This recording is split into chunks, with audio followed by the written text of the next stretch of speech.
My name is Maria Legler, and for most of my adult life, I believed loyalty meant endurance. Endurance meant overtime shifts that burned my shoulders and left my hands cracked and aching.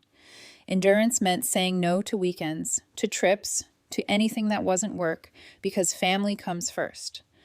And endurance meant wiring money every Friday, no questions asked, because my parents always needed it.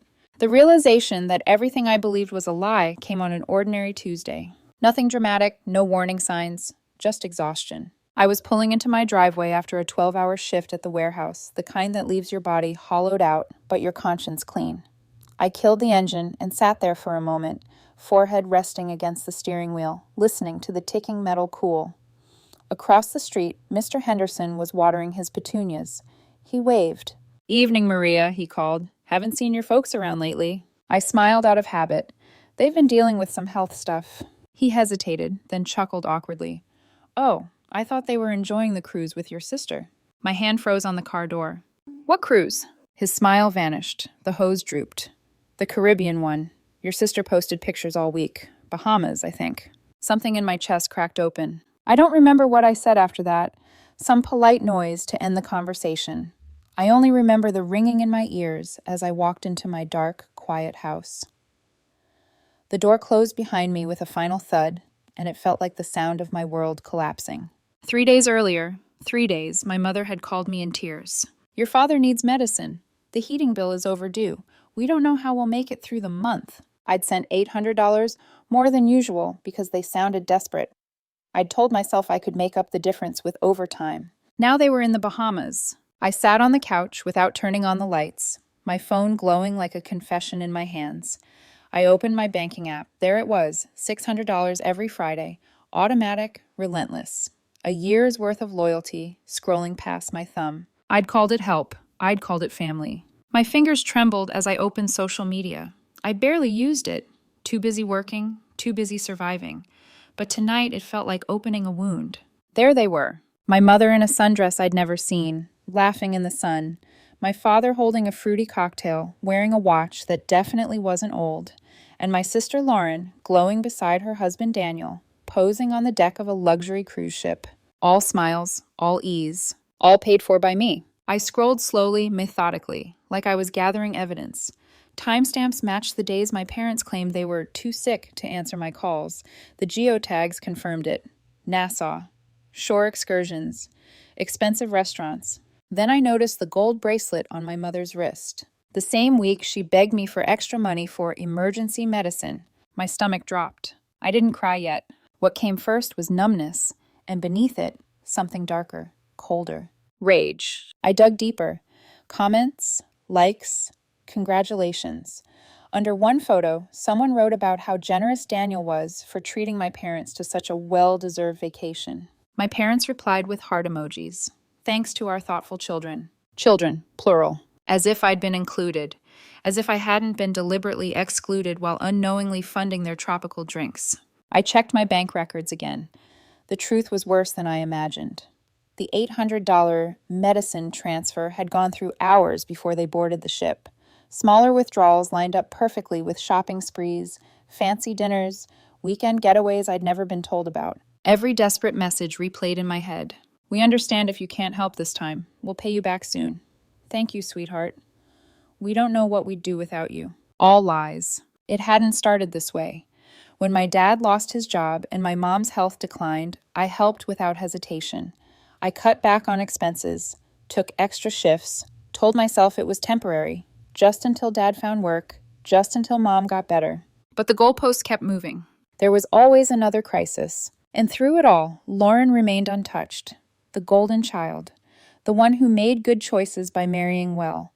The one my parents bragged about to friends. Never mind that I built my life from nothing, that I owned my small house outright, that I kept going no matter how tired I was.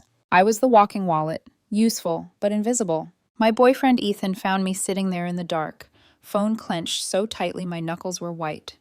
He didn't speak at first, just sat beside me while I showed him the pictures, the bank statements, the timestamps that lined up like a cruel joke. He'd been warning me for months.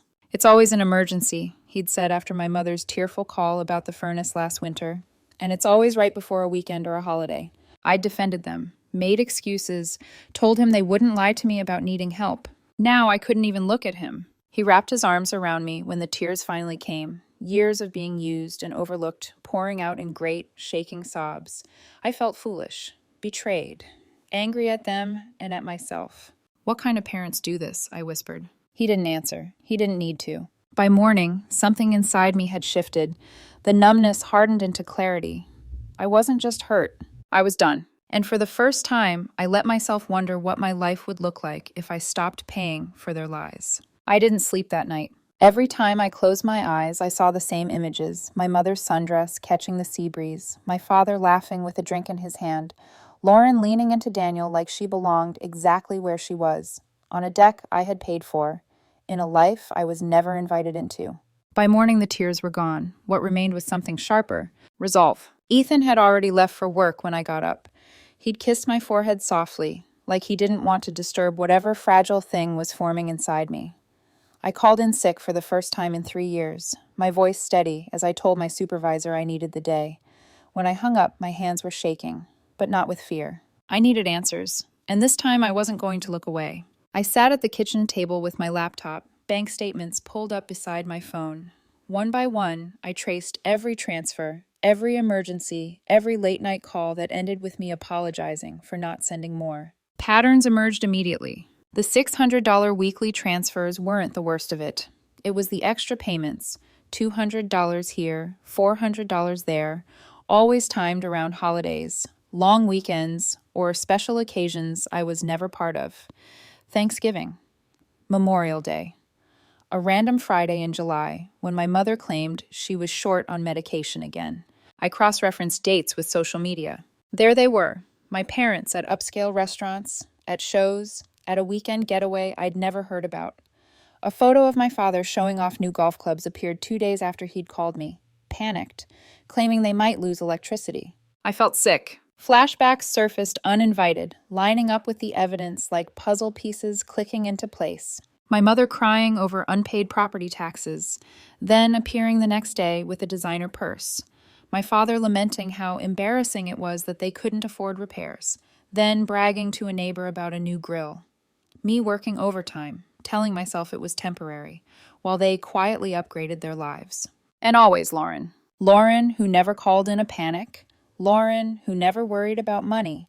Lauren, whose birthdays were celebrated with catered dinners while mine passed with a text, if that. I remembered the way my mother's voice softened when she talked about her. "Your sister has such good taste. Lauren just knows how to live well," as if I'd chosen survival out of stubbornness instead of necessity. By noon, my chest felt tight. I needed air. I needed movement. I grabbed my keys and drove. No destination at first, just letting the motion calm the storm inside me. Eventually, muscle memory took over, and I found myself turning onto my parents' street. I didn't park. I kept driving. I wasn't ready. Not yet. Instead, I pulled into a quiet lot and called my mother. She answered on the third ring, her voice light, almost cheerful. "Hi, sweetheart." The sound of it made my jaw clench. "How's Dad?" I asked. "Oh, you know," she sighed. "Not great. The medication helps, but it's expensive." I closed my eyes. "Where are you right now?" There was a pause, just a second too long. "At home," she said quickly. "Why?" I pictured the ocean behind her, the sun, the lie. "Nothing," I said. "Just checking in." When I hung up, my hands were shaking again, but this time with anger. I drove back home and found Ethan waiting for me. He'd taken the afternoon off without telling me. He listened as I laid everything out. The patterns, the lies, the way every memory now felt tainted. "I feel stupid," I admitted, "like I let this happen." "You trusted your parents," he said gently. "That's not stupidity. That's being human." He reminded me of things I'd brushed aside for years. How my parents never invited us to dinner, but always attended Lauren's gatherings. How they forgot my birthday but sent her lavish gifts. How they called only when they needed something, never to ask how I was doing.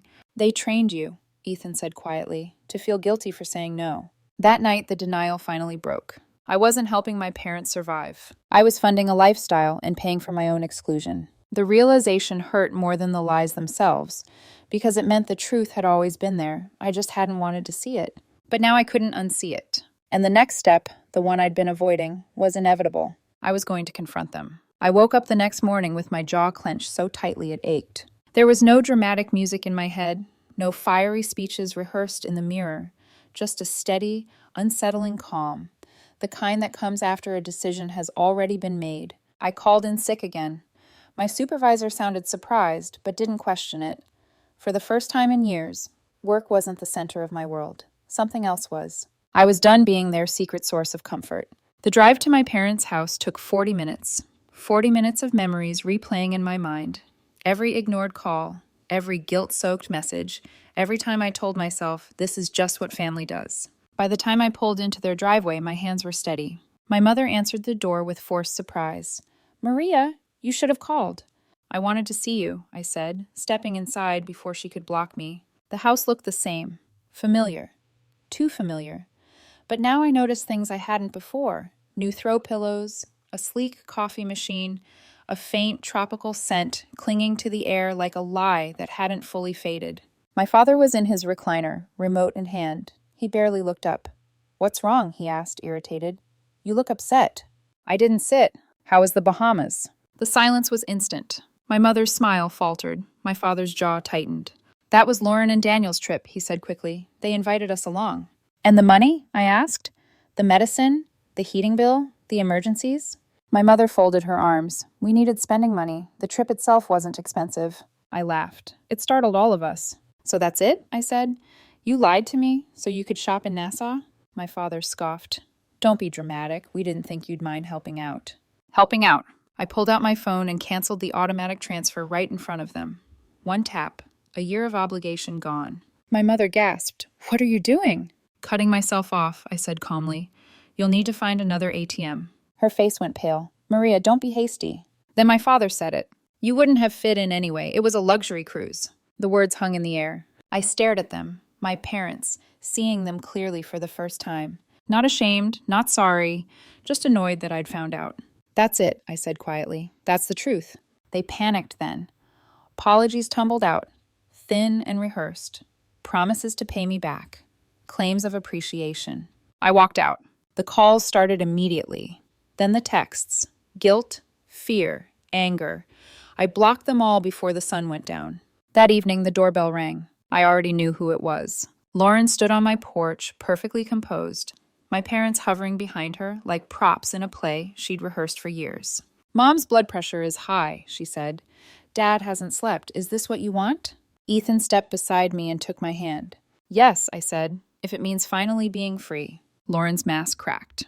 "You're being selfish," she snapped. "They raised you." I met her gaze, and I raised myself. I closed the door. For 3 days after I shut the door in Lauren's face, my phone stayed silent. No calls, no messages, no late-night voicemails dripping with manufactured concern. The quiet felt wrong. That was how I knew it wasn't over. On the 4th day, the pressure began. Not directly, not from my parents, but from the outside. My aunt texted me first. "Your mother is devastated. Families don't treat each other like this." Then a cousin chimed in. Then a coworker from another department pulled me aside and asked, carefully, if everything was okay at home. Somehow the story had spread, but the version traveling through town was not mine. According to them, I'd abandoned my parents. I'd cut them off without warning. I'd chosen my boyfriend over my family. I'd expected anger. What I hadn't expected was how familiar the manipulation felt. This was the same pressure, just louder, more public. That evening, as Ethan and I sat down for dinner, the doorbell rang again. I didn't move. Ethan did. He checked the peephole, then looked back at me. "It's your parents. And Lauren." Of course it was. I opened the door, but I didn't invite them in. My mother's eyes were red. My father looked exhausted. Lauren stood in front, arms crossed, already braced for battle. "We just want to talk," my mother said. "You've had years to do that," I replied. Lauren stepped forward. "You're tearing this family apart." "No," I said. "I stopped holding it together by myself." My father's voice softened. "We made mistakes, Maria, but we never meant to hurt you." "Then why lie?" I asked. "Why take my money and exclude me?" Silence. Lauren rolled her eyes. "You're exaggerating. Daniel and I have our own expenses. We can't support them forever." I stared at her. "Neither can I. And I already did." She turned on Ethan. "This is because of him, isn't it? He's been in your ear since the beginning." Before I could respond, Ethan spoke, calm, steady. "No," he said. "This is because you've been using her." Lauren's face flushed. "You don't belong in this family discussion." And you don't get to rewrite the truth, I said. My mother reached for me. Sweetheart, remember when I stayed up all night when you were sick? When your father worked double shifts to buy your first car? I nodded. And I repaid that debt 10 times over. Lauren's voice wavered. You promised you'd always look out for me. I looked at her, really looked. At the tear sliding down her cheek, perfectly timed. At my parents nodding, hopeful their golden child could fix what they couldn't. Are you done? I asked quietly. Lauren blinked. Maria, be reasonable. I have been, I said, for years. She snapped then, calling Ethan a manipulator, accusing me of being ungrateful. Her composure shattered. Ethan stepped forward and shut the door between us. This time I locked it. On the other side, voices rose, then faded. And just like that, it was over. The silence that followed wasn't peaceful at first. It echoed. For weeks after that final confrontation, I kept waiting for the other shoe to drop, for a surprise visit, a voicemail I'd forgotten to block, some new angle of guilt I hadn't anticipated. Years of conditioning don't disappear overnight. Even in the quiet, my body stayed tense, like it was bracing for impact. But the calls never came. What did come were rumors. I heard through relatives that my parents were struggling, that they were confused about how things had gone so wrong, that they didn't understand why Maria would do this to them. The story shifted depending on who told it, but in every version, they were victims.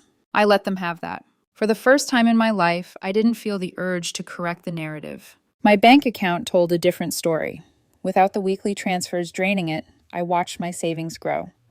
I paid off the last small debt I'd been carrying. I slept better. My shoulders didn't feel permanently hunched, like I was carrying the weight of 4 people instead of 1. Ethan noticed the change before I did. You're lighter, he said one morning as we drank coffee on the porch. Not just happier, lighter. He was right. The constant low-grade anxiety, the fear of the next emergency call, the next manufactured crisis, had faded. In its place was something unfamiliar but welcome. Peace. 6 months later, the fallout finally settled into something permanent. My parents downsized, sold the house they'd insisted they couldn't afford to lose. According to my aunt, my mother complained constantly about how unfair it was, how ungrateful children were these days. My father said little, at least from what I heard. Lauren's life changed the most. Daniel left. The details were murky. Arguments about money, resentment about expectations, but the end result was clear. She moved back into our parents' smaller place and took a retail job. For the first time, there was no one cushioning her fall. When my father called me from an unfamiliar number, I already knew what he wanted. Lauren's struggling, he said. We need help. I laughed, not cruelly, just honestly. You lied to me, I said. You used me.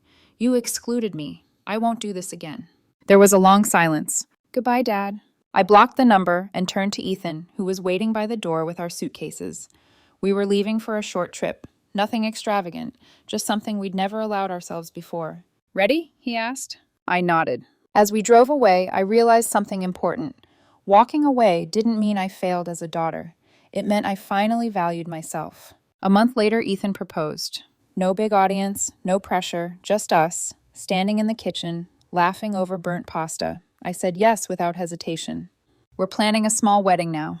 Only people who show up with love, not expectations. My parents and Lauren won't be invited, not out of spite, out of self-preservation. I've learned that love without respect is just manipulation with a softer voice. That financial abuse can happen in families, and that boundaries aren't selfish. They're necessary. If you're trapped in a cycle like I was, know this. Breaking free is possible. The guilt fades. The manipulation loses its grip. And on the other side is a life that finally belongs to you. I've never been happier,